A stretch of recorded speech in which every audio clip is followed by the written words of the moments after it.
جس نے ماہ رمضان کے اندر زنا کیا یا شراب پی،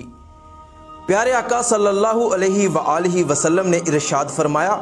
کہ میری امت اس وقت تک ذلیل و رسوا نہیں ہوگی جب تک رمضان کا حق ادا کرتی رہے گی، اور فرمایا کہ اللہ پاک میری امت کو اس وقت ذلیل و رسوا فرمائے گا جب یہ رمضان کا حق ادا کرنا چھوڑ دے گی۔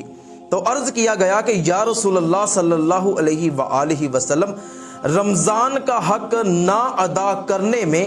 امت کا ذلیل و رسوا ہونا کیسا، اس کا کیا مطلب ہے؟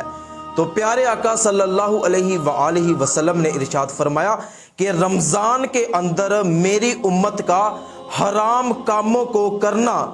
فرمایا کہ جس نے ماہ رمضان میں شراب پی یا زنا کیا اور وہ اگلے رمضان کے آنے سے پہلے مر گیا تو سارا سال اس پر اللہ پاک کی اور اس کے نورانی فرشتوں کی لعنت برسے گی۔ بلکہ فرمایا کہ جس مسلمان نے ماہ رمضان میں شراب پی یا زنا کیا، اگر وہ اگلے رمضان کے آنے سے پہلے مر گیا تو اس کے پاس کوئی بھی ایسی نیکی نہیں ہوگی جو اس کو جہنم کی آگ سے بچا سکے،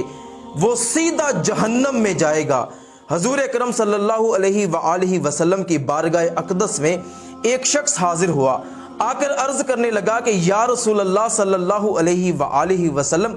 رمضان کے مہینے میں ہمیں کن چیزوں سے پرہیز کرنا چاہیے؟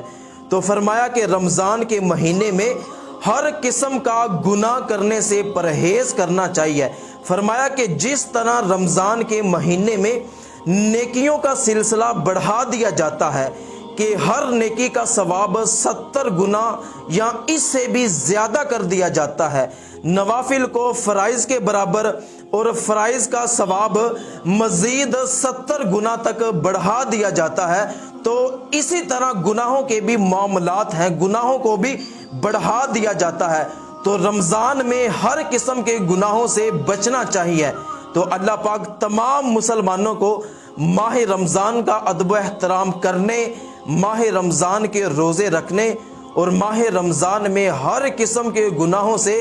بچنے کی توفیق عطا فرمائے۔ اس ویڈیو کو ثواب کی نیت سے اپنے تمام دوستوں کے ساتھ شیئر کیجئے، ہو سکتا ہے کہ آپ کے ایک شیئر سے